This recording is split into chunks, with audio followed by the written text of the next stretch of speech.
সৌম্যর সাথে আরিয়ার ভাব করিয়ে দেয় সাজ, তাই সাজের প্রতি খুশি হয়ে যায় আরিয়া। হ্যাঁ বন্ধুরা, এমনটাই দেখা যাবে। বিস্তারিত জানতে ভিডিওটিতে লাইক দিয়ে চ্যানেলটি সাবস্ক্রাইব করে দেখতে থাকুন।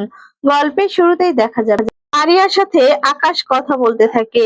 আকাশ বলতে থাকে, আমি জানি তুমি হয়তোবা তোমার ফ্যামিলির প্রতি দুর্বল হয়ে যাচ্ছ, কিন্তু তুমি বিশ্বাস করো, আমি তোমাকে যখন থেকে কাছে পেয়েছি না, নিজের কথা কখনো ভাবিনি, নিজের ফ্যামিলি ঘরের কথা কোনোদিনও ভাবিনি। আর তাই তুমি যদি এই মুহূর্তে চলে যাও তাহলে আমি খুব কষ্ট পাবো। আর তখন বলছে, তুমি এ কথা কেন বলছো ড্যাড? আমি তো তোমার কাছেই আসি, আমি তো তোমাকে ছেড়ে যাব না। তখন বলে, হ্যাঁ যাবে না, কিন্তু একটা জিনিস দেখো। এই বলে দেখা যায় মোবাইলের মধ্যে আরিয়া আদির সাথে গাড়িতে একসঙ্গে রয়েছে, সেই দৃশ্যটাই দেখতে পায়। আর তখন বলে, বিশ্বাস করো ড্যাড, আমি না ওদের প্রতি কনভিন্স হইনি।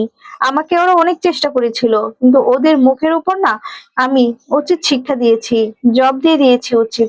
অন্যদিকে দেখা যাবে আদি, কেশব আর শুভলক্ষ্মী ভাবতে থাকে তাদের মেয়ে স্ত্রীকে কি করে কাছে আনা যায়, আর বলে এভাবে আর কতদিন। আর তখন কেশব বলে, বাবা আমরা তো চেষ্টা করে যাচ্ছি। শুভলক্ষ্মী বলে, আমাদেরকে অন্য কিছু করতে হবে, আমাদের সবাইকে একসঙ্গে হয়ে লড়তে হবে, তাহলেই আমরা সফল হব, আমাদের মেয়েকে আমাদের কাছে আনতে পারবো। এদিকে দেখা যায় ঋষি আর সাজ কলেজ থেকে ফিরে আসে আর বলে, মামুনি আমাদেরকে এভাবে তাড়াহুড়ো করে কলেজ থেকে ডাক দিয়ে আনলে যে, কিছু হয়েছে কি? অন্যদিকে দেখা যায় আকাশের সাথে কথা বলছে আরিয়া।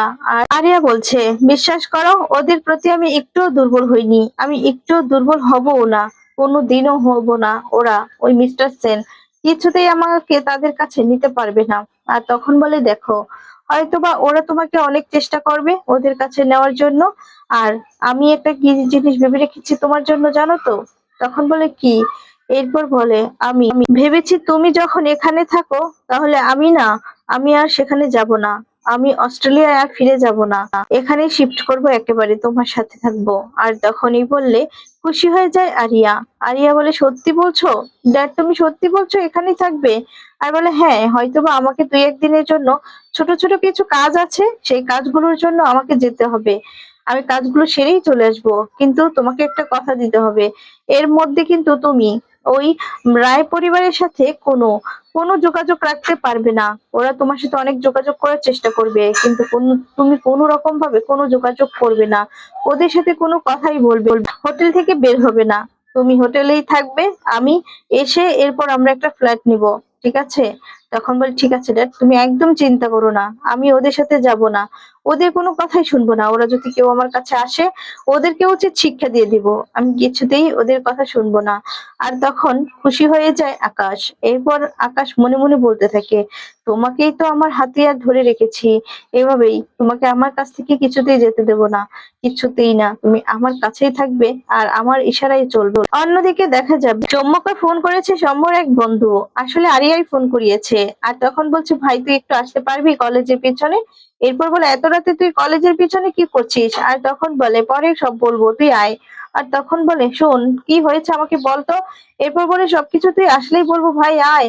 এ কথা বলেই কাঁদতে কাঁদতে ফোনটা রেখে দেয়। তখন সৌম্য চিন্তায় পড়ে যায়। সৌম্য তখন বলে, তাহলে কি ও কোনো বড় বিপদে পড়েছে, আমাকে এক্ষুনি যেতে হবে, এই বলে যেতে থাকে। অন্যদিকে দেখা যাবে আরিয়া খুব খুশি হয়ে যায় যে সৌম্য আসছে। আর তখন সৌম্য আগের ঘটনাগুলোই মনে করতে থাকে আর খুশি হয়ে যায়। আসলে প্রেমে পড়ে যায় আরিয়া। এরপর সৌম্য যে বাঁশি বাজিয়েছিল সে কথাগুলোই মনে করতে থাকে, আর তখন তার বন্ধুদের সাথে শেয়ার করতে থাকে যে তার কাছে গেলে আমি অন্যরকম একটা ফিলিংস পাই, আর আমার খুব ভালো লাগে, তাকে আমি খুব ভালোবেসে ফেলেছি। তখন তার বন্ধুরাও খুব খুশি হয়। এরপর পিছন দিকে তাকাতেই একটা গাড়ি দেখতে পায়, গাড়িতে একটু আঘাত পায়। অন্যদিকে দেখা যাবে ঋষি আর সাজকে নিয়ে ঘরে চলে আসে শুভলক্ষ্মী। সেদিকে ঋষি আর সাজ তো খুব ভয় পেয়ে যায় আর বলে, আমরা কি কোনো অজান্তেই ভুল করে ফেলেছি? মামুনি কি আমাদেরকে তার জন্যই নিয়ে এসেছে, শাসন করবে? আর তখনই কানে ধরে বলতে থাকে, মামুনি বিশ্বাস করো, আমি আর কোনো অন্যায় করব না, আমি কিছু করে থাকলে, ভুল করে থাকলে আমাদেরকে ক্ষমা করে দেওয়ার, কখনো এমন ভুল হবে না। তখন বলে, আর দুর্বোকা, তোদের কিসের ভুল হবে? তোর আমার সোনা লক্ষ্মী, লক্ষ্মী বাচ্চারা, আমার বাচ্চারা কখনো ভুল করতেই পারে না, তো তো লক্ষ্মী। আর তখন এই বলে বলতে থাকে, আমি তো তোদের কাছে একটা আবদার করব, আমার একটা কথা রাখতে হবে তোদেরকে। তখন বলে, আয় এখানে বয়স, ঠান্ডা মাথায় তারপর বলছি। আর তখন বলে, দেখ শ্রী, তোরা যে পরিবেশে বড় হয়েছিস শ্রী কিন্তু সেই পরিবেশে বড় হয়নি, তাই মেজাজটাই ওর অন্যরকম। আর সবকিছু ব্যবহার আচরণ সবকিছুই অন্যরকম, তাই তোদেরকে একটু মানিয়ে নিতে হবে। ওরা যদি ও যদি খারাপ ব্যবহারও করে তারপরেও তোদেরকে মেনে নিতে হবে।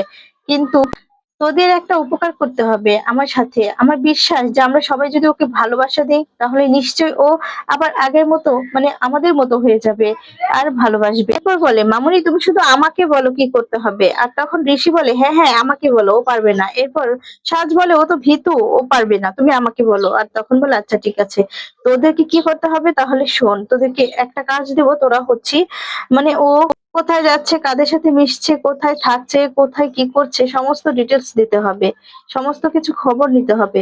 তখন বলে আচ্ছা ঠিক আছে। আর তখন ওরা খুব খুশি হয়ে যায়। এদিকে দেখা যাবে সৌম্য চলে এসেছে। সৌম্য এসে বলতে থাকে যে কোথায়, ওর বন্ধুকে নাম ধরে ডাকতে থাকে, কিন্তু ওর বন্ধু তো কোথাও নেই। আর বলে, ও কোথায়, আমাকে ফোন করলো আর এখনো উধাও হয়ে গেল। তখনই কাঁদতে থাকে একজন আর বলে, মনে হচ্ছে কোনো বড় বিপদে পড়েছে কেউ। এই বলে পিছন দিকে তাকিয়ে দেখতে পায় আরিয়া বসে বসে গাছের নিচে বসে কাঁদছে। আর তখন বলে, আপনি এখানে?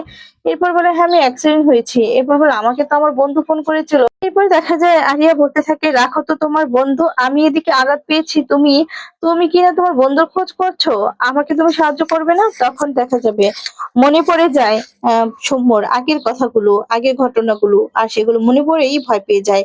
আর বলে, আমাকে ক্ষমা করবেন, আমি আপনাকে কোনো সাহায্য করতে পারবো না। আগের ঘটনাগুলো মনে পড়লেই না আমার এখনো কেমন লাগে, তাই আমি কিছুতেই পারবো না।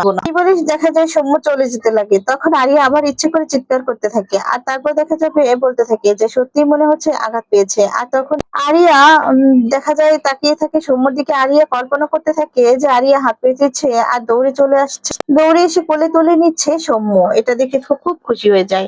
আর তখনই দেখা যাবে এটা দেখে খুশি হয়ে হাসতে থাকে। আর এদিকে সৌম্য এসে দাঁড়িয়ে থাকে। আর তখন আরিয়ার দৃশ্য দেখে অবাক হয়। আর তখন হাতে তুলে দিয়ে বলতে থাকে যে কি ব্যাপার, কি স্বপ্নে দেশে চলে গিয়েছেন? আর তখন বলছে যে আপনি আপনার বাবাকে ফোন করুন, আপনার ড্যাডকে ফোন করুন। তখন বলে, লাভ হবে না। এরপর বলে, মানে লাভ হবে না মানে কি হয়েছে?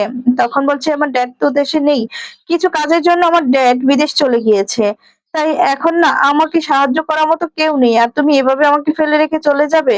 আর তখন বলছে, ও আচ্ছা। অন্যদিকে ঋষি আর সাজ ভাবতে থাকে যে কি করবে, ওরা কিভাবে কি করবে সেটাই ভাবতে থাকে। আর তখন বলে, দুধ বাবা কিছু তো ভেবেই পাচ্ছি না। সাজ তখন বলে, আরে বাবা তোর মাথায় কিচ্ছু আসবে না, তোর মাথায় তো ওরা ডিম আছে। আর তখন বলতে থাকে, আমি পেয়ে গিয়েছি। তখন মনে মনে বলতে থাকে আর হাসতে থাকে যে একজনকে দিয়েই শ্রীদিদিকে কাবু করতে হবে। আমার মনে হচ্ছে শ্রীদিদি, শ্রীদিদি সৌম্যদাকে খুব ভালোবেসে ফেলেছে, তাই তাকে দিয়েই সোজা করতে হবে, তাকে দিয়েই টাইট করতে হবে। আমি বুঝতে পারছি যে একমাত্র তার কথাই শুনবে, সৌম্যদার কথাই শুনবে যদি কারো কথা শুনে থাকে। আর তখন এটা ভেবেই সাজ খুব হাসতে থাকে। এরপর দেখা যাবে এদিকে আরিয়া তো অভিনয় কিছুতেই থামছে না, যাতে করে কোলে তুলে নেয় আর লোকে ছেড়ে নেওয়া যায়। আর তখন বলে, আচ্ছা ঠিক আছে চলুন, এই বলে কাঁধে তুলে নেয়। আর তখন সাজ বলে যে তুমি এভাবে আমাকে, একটা মেয়েকে রাস্তা দিয়ে এইভাবে তুমি কোলে করে তুলে নিয়ে যাবে, কেমন দেখায় না? তখন বলে, আপনার না এত কিছু আমি শুনতে চাই না, আপনার যদি যেতে হয় চলুন, তাহলে বাদ দিন। তখন বলে, আচ্ছা আচ্ছা ঠিক আছে। এরপর দেখা যায় বন্ধু হওয়ার কথা বললে আর ভালোবাসার কথা বললে রেগে যায় সৌম্য। আর তখন বলে, আপনার মতো মেয়েকে না আমার ভালো বন্ধু হওয়ার কোনো প্রয়োজন নেই, আমি আপনাকে কোনোভাবে কোনো বন্ধু বানাতে চাই না। এদিকে দেখা যাবে শুভলক্ষ্মী বলছে, 20টা বছর ধরে যে বিষটা আমার মেয়ের ভিতরে দিয়ে রেখেছে ওই আকাশ সেন, সেই বিষ কি এত তাড়াতাড়ি উপড়ে ফেলা যায়? আর তখন এদিকে কষ্ট পায় শুভর কথা শুনে মোহনা। আর তখন মোহনা বলে যে করি, দাদার সাথে লড়াই করতে হবে, শুভলক্ষ্মী এত কষ্ট পাচ্ছে, আমার আর ভালো লাগছে না। অন্যদিকে দেখা যায় যদি সৌম্য আর আরিয়াকে এক করে দেয় তাহলে তোমাদের